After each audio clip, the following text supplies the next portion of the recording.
Selamat pagi Bapak Ibu sekalian. Jadi ya ini sudah tahun kedua sebenarnya kita melakukan riset ini. Mungkin bagi Bapak Ibu sekalian tahun lalu juga sempat hadir di acara yang sama atau membaca majalah SWA.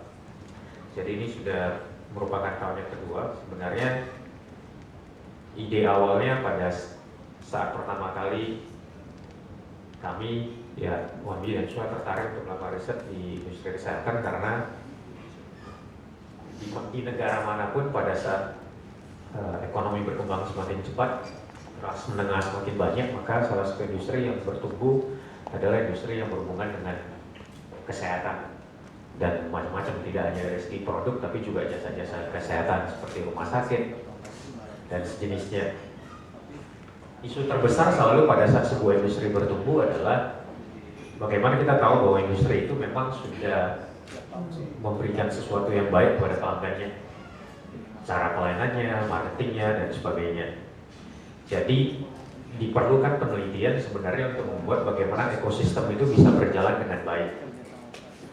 Pasien atau pelanggan dengan sendirinya mereka juga akan tahu hak mereka seperti apa yang pantas mereka komplit dan tidak komplit, itu karena memang ada sebuah standar yang terpenuhi, tidak hanya dari perspektif internal perusahaan, tadi misalnya seperti GCI, ISO dan sebagainya, komite akreditasi rumah sakit dan sebagainya, tapi juga dari perspektif pelanggan. Untuk itu kemudian kita melakukan customer research ini sebenarnya mencoba melihat dari 3 perspektif yang berbeda. Pertama dari segi entitas mereknya, kedua dari segi proses pelayanannya itu sendiri, dan yang ketiga adalah seberapa konsumen sebenarnya loyal terhadap sebuah institusi atau sebuah merek di industri kesehatan. Jadi mencoba melihat dari perspektif yang berbeda, dan ini kita tanyanya ke pelanggan yang pernah punya pengalaman menggunakan sebuah produk ataupun merek di industri kesehatan bersangkutan, kayak dari rumah sakit, mulai apotek dan sebagainya. Dan mungkin secara singkat saya bisa coba summary sebenarnya beberapa key findings-nya seperti apa di luar 3 penemuan utama tentang entitas merek, tentang moment of truth ataupun service experience, customer experience, dan juga loyalitas dari pasien. Jadi kita bisa lihat bahwa dari responden yang kita riset di 7 kota itu ya lebih dari 50% memang menempatkan pelayanan itu sebagai variabel utama pada saat mereka akan memilih sebuah jasa industri kesehatan. Ya, sementara yang lain relatif lebih kecil variabel-variabel yang lainnya. Jadi kita lihat bagaimana pengalaman pasien itu menjadi elemen yang krusial.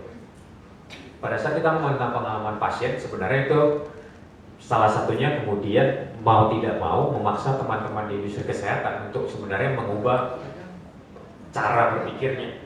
Kalau dulu mungkin sebenarnya lebih berpikir tentang apa produk yang dimiliki, jadi sangat departemental sekali. Ya tadi mungkin dicontohkan seperti Siloam. Ya dulu kalau kita ke rumah sakit kan sebenarnya ya spesialis apa. Sementara sekarang kecenderungannya kan sebenarnya lebih berorientasi penyakit. Karena pasien sendiri kan sebenarnya nggak ngerti, dia harus datang ke spesialis yang mana. Kecuali dia harus nanya dulu. Yang diketahui pasien kan kalau saya punya masalah diabetes, saya punya masalah jantung atau punya masalah apa, sebenarnya harusnya back end di rumah sakit apapun dokter yang terlibat itu harusnya urusan internal gitu. Jadi yang dimaksud dengan customer service sebenarnya bukan hanya soal kemampuan melayani, soal kemampuan komunikasi, tapi juga sebenarnya melihat apa yang tidak dipahami oleh pasien itu sebenarnya harus bisa menjadi integrated solution bagi pasien ataupun pelanggan yang akan mengunjungi sebuah institusi jasa kesehatan. Nah, di sisi lainnya sebenarnya 2/3 dari responden yang kita tanyakan juga menjawab bahwa pelayanan itu menjadi faktor utama apakah mereka akan merekomendasikan sebuah institusi jasa kesehatan atau tidak.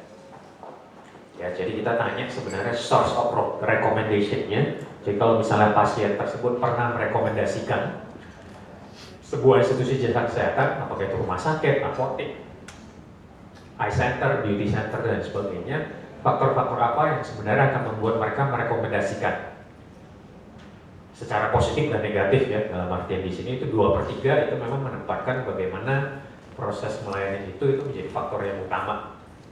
Ya, sepertiga lainnya ada faktor-faktor lain-lainnya seperti dokternya, gedungnya dan sebagainya. Tapi 2/3 itu menyebutkan bahwa pelayanan itu menempatkan faktor yang merupakan faktor yang paling utama, dan lebih dari 80% itu sebenarnya menempatkan pengalaman pasien lain yang mungkin pernah bercerita tentang pengalamannya menggunakan industri jasa kesehatan tertentu itu sebagai faktor yang paling utama, sumber informasi paling utama pada saat mereka mau mengunjungi atau mau mendatangi atau menggunakan sebuah industri jasa kesehatan.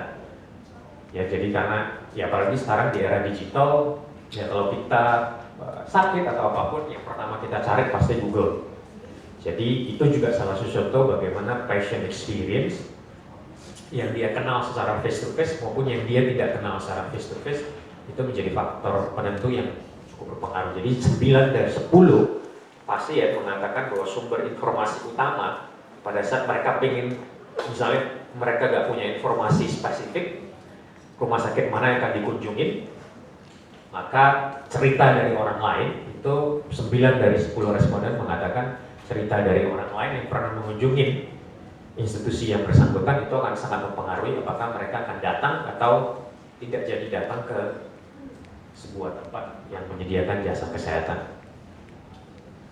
Terus, nah kalau kita lihat hal ini kemudian akan sangat mempengaruhi dalam pengambilan keputusan di pasien yang bersangkutan. Di sisi lainnya, bahwa ada sekitar setengah dari responden kita yang menyebutkan bahwa mereka pernah menceritakan dan berbagi pengalaman mereka tentang institusi jasa kesehatan yang pernah mereka gunakan. Ya, 51%, jadi 5 dari 10 pasien itu pernah menceritakan pengalamannya pada saat mereka mengunjungi rumah sakit, mengunjungi apotek, mengunjungi klinik kecantikan, dan mengunjungi tempat-tempat industri jasa kesehatan lainnya. Jadi bisa dibayangin kalau setahun misalnya satu rumah sakit bisa melayani 10.000, 20.000 atau 100.000, maka ada sekitar 50.000 yang menceritakan. Kalau satu orang kemudian rata-rata cerita ketiga, 4, 5, maka amplifikasinya akan mencapai 250.000 orang yang lainnya. Itu secara face to face, belum lagi kalau kita ngomong dunia online gitu misalnya. Jadi kita lihat amplifikasinya akan sangat cepat. Pada saat kita gagal sebenarnya memberikan customer experience yang baik, maka implikasinya adalah sebenarnya ada setengah yang akan menceritakan pengalaman gagal tersebut. Terus kita juga tanyakan, kalau misalnya seorang pasien dari responden kita, kalau mereka misalnya berganti dokter, dokter switching, kalau di produk consumer kita nyebutnya brand switching, itu faktornya apa sih? Kemampuan komunikasi itu ternyata paling dominan. Ya, dari 100%, 40% itu pindah itu karena faktor komunikasi. Ya, faktor-faktor lainnya ya mulai dari kemampuan untuk bisa menyelesaikan masalah dan sebagainya. Tapi 4 dari 10 alasannya berpindah brand. Kalau kita ngomong misalnya loyalitasnya adalah ke dokter, itu 4 dari 10 adalah karena ketidakmampuan untuk berkomunikasi dengan baik dari dokter ke pasien yang bersangkutan. Dan kita juga coba melakukan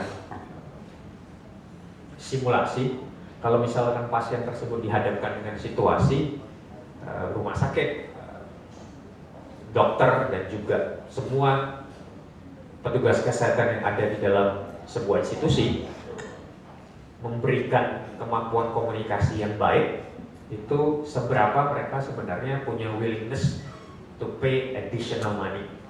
Ya, jadi in average itu mereka willingness to pay 25% lebih dari rate yang ada dengan kemampuan melayani yang cukup standar atau di bawah standar. Ya, jadi ini more for more, so you give more value, so you get more value sebagai institusi kesehatan bagi pasien, earn more service, spend more money. Dan itu nanti tentunya juga berpengaruh ke rekomendasi, cerita, loyalitas, dan sejenisnya. Terus kita juga tanya, sebenarnya pada saat seorang pasien merekomendasikan dokternya ke orang lain, ya, dokter Boromot, itu sebenarnya 5 dari 10 responden menyebutkan faktor komunikasi itu paling dominan. Ya, kalau kemampuan menyembuhkan itu kan sebenarnya sesuatu yang standar. Tapi kita lihat di sini di luar faktor kemampuan menyembuhkan yang sebenarnya mungkin itu subjektif juga. Itu kemampuan dokter untuk berkomunikasi itu akan membuat 5 dari 10 pasien itu akan menceritakan dan merekomendasikan dokter tersebut ke orang lainnya, teman, keluarga, dan sebagainya. Jadi kita lihat bagaimana dominannya kemampuan komunikasi itu menjadi sangat penting. Lalu ya kalau itu sekilas tentang hasil riset yang kita lakukan, ya detail tentang gravity dan sebagainya sudah kita paparkan juga di majalah SOA yang terbaru. Salah satu hal yang menarik karena ada hubungannya tadi dengan Woromo, cerita dan sebagainya, memang teknologi digital, mobile itu mau tidak mau sangat merevolusi industri kesehatan ini. Kita tidak tahu apakah 5 atau 10 tahun ke depan lagi rumah sakit sebenarnya bersaing dengan rumah sakit lainnya, atau jangan-jangan rumah sakit justru bersaing dengan Google, bersaing dengan Apple, atau bersaing dengan Facebook misalnya. Karena kalau kita pikir-pikir sebenarnya di dunia ini yang lebih memahami apa yang penyakit yang dialami oleh pasien atau masyarakat di daerah setempat itu jangan-jangan Google dibandingkan rumah sakitnya. Karena kalau orang datang ke rumah sakit itu mungkin dia sudah bermasalah ya, kecuali dia preventif. Tapi yang terjadi sekarang, semua orang yang melek internet, yang punya gadget, pada saat dia punya gejala, maka yang pertama dia cari adalah Google. Pada saat kita type in di Google, maka otomatis Google akan mengkoleksi semua search query-nya kita. Jadi Google akan tahu di Indonesia sebenarnya di bulan ini, bulan Mei, berapa banyak orang yang cari tentang sakit kepala, atau berapa banyak orang yang cari tentang diabetes, atau berapa banyak orang yang cari tentang sarafnya sakit, atau mungkin kakinya pincang dan sebagainya. Sebenarnya data itu ada di Google. Dan kalau kita ngomong tentang search engine, 3 search engine terbesar di dunia ya selain Google, Facebook, dan YouTube. Dan mungkin tambahan dengan Twitter misalnya. Dan ada kecenderungan kita akan mencari di 3 search engine terbesar tersebut. Jadi jangan-jangan suatu saat persaingan di antara teman-teman di industri kesehatan itu sebenarnya bukan dengan yang terlihat seperti sekarang. Mungkin perusahaan-perusahaan teknologi tersebut yang akan menjadi pesaing kita.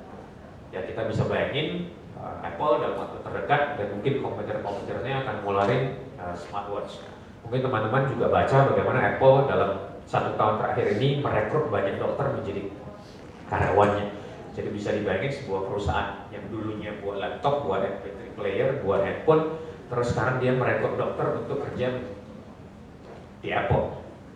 Dengan smartwatch kita bisa deteksi banyak hal yang dulu mungkin harus datang ke industri kesehatan, mulai dari heart rate dan sebagainya. Jadi jangan-jangan mungkin perusahaan-perusahaan seperti itu yang suatu saat akan menjadi kompetitornya teman-teman yang ada di sini.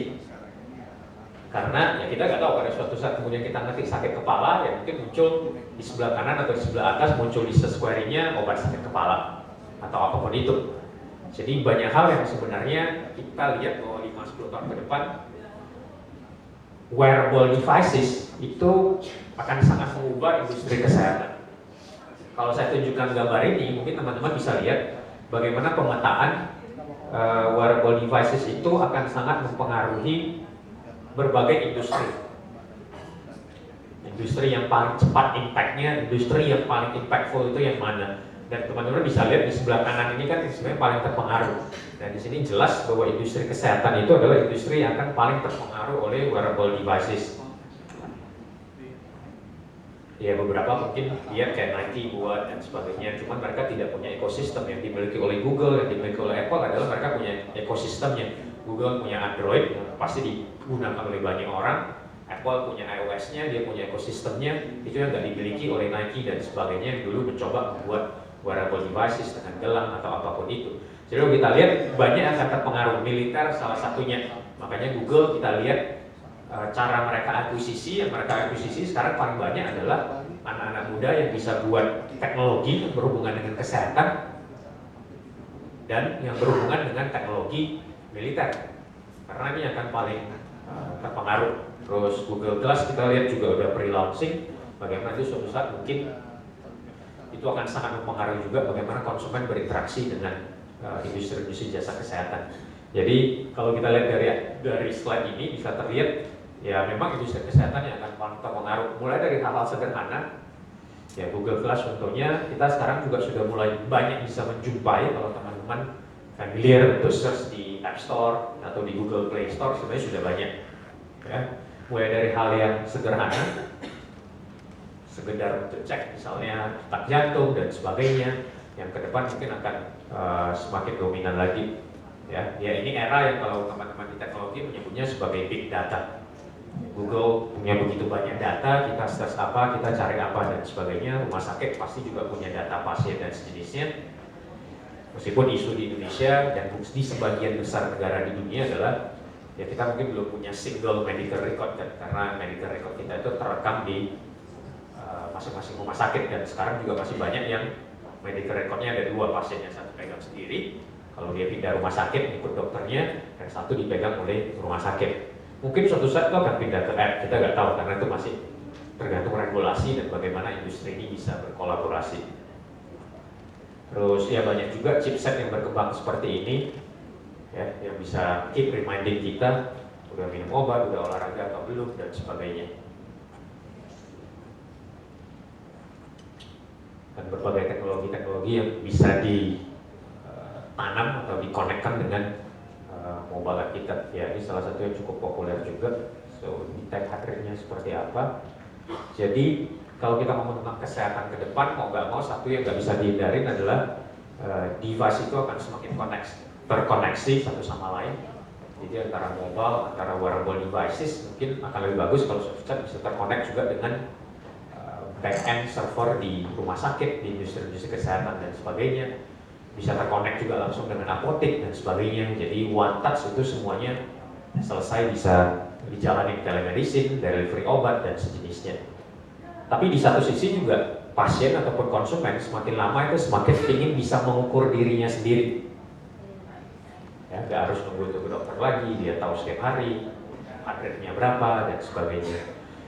Gabungan dari kedua kebutuhan inilah yang sebenarnya akan membuat pasien itu lebih punya power ke depannya.